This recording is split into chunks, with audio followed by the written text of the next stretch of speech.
it's Amy, and today in my kitchen we are making the famous New York City Magnolia Bakery banana pudding.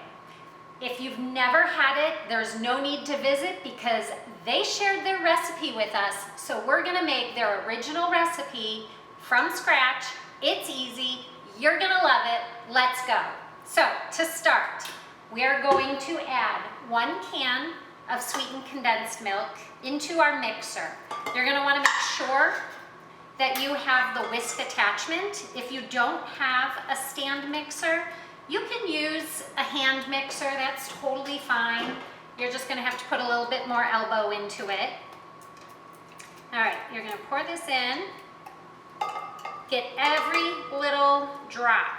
All right, to this, we are going to add 1.5 cups of cold water and a teaspoon of pure vanilla extract. I don't measure it, just add it from the heart. All right, let's get that going. Once that's mixed for a minute, take a spatula, make sure that there's no stuck sweetened condensed milk to the bottom of your bowl.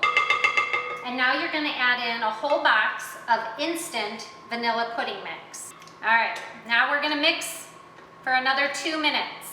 Okay, once that has blended for 2 minutes, we're gonna take that out of there. We're gonna put it into a smaller container to put in the refrigerator, and you're gonna chill this for about 1 hour. So our pudding mixture is all ready, and we're gonna finish up this banana pudding. You're gonna take a clean, dry bowl with a whisk attachment, whether you use a stand mixer or if you wanna use a hand beater, that's fine.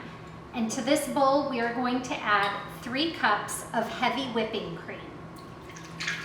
This is what makes it so thick and delicious. And this is gonna beat in this bowl for about 2 minutes. You wanna make it so it's thick enough that it sticks to your whisk. So when I pick it up, you see there's a nice peak in the whipped cream. That's how you know it's ready. We're gonna spoon in the pudding that we refrigerated. It's thickened up quite nicely. And we're gonna add in spoonfuls of thickened pudding. Okay, to assemble your banana pudding, you're first gonna have to slice up 4 bananas. And in this case, you don't want super ripe bananas. They're gonna soften as they sit in the pudding. So the more firm your banana, the better it'll be. The pudding mixture is sweet enough, so you don't have to worry about your bananas not being sweet enough. Unlike when you're making a baked dessert, you want those bananas really ripe.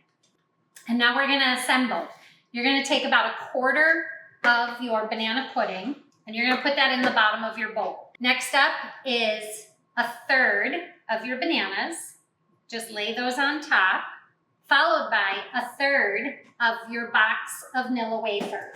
And I like to make them decorated a little bit on the sides here, which is why I like to use a clear bowl, and then lay a few on top. We're gonna take another 1/4 of your pudding and put that on top, followed by 1/3 of the bananas. And now I'm gonna do a little layer on the side of the bowl of bananas.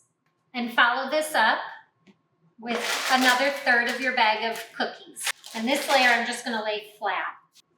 You literally do not have to get fancy like I'm doing here. You can just layer it all up. No need to line your sides of your bowl.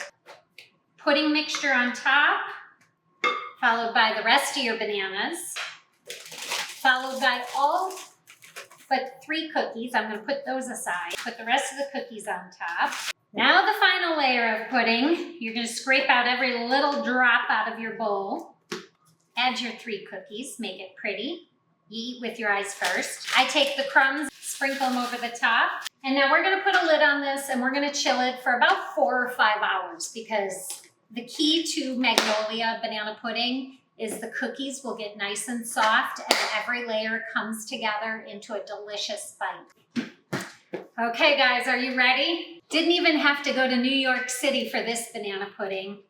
And you know, the first time I had Magnolia banana pudding, I had it shipped to my house. Now I can make it at home, have a massive tub of this for so much less money. Let's try it. Let's get a nice spoonful on here. We're gonna steal one of those cookies and let's dig in.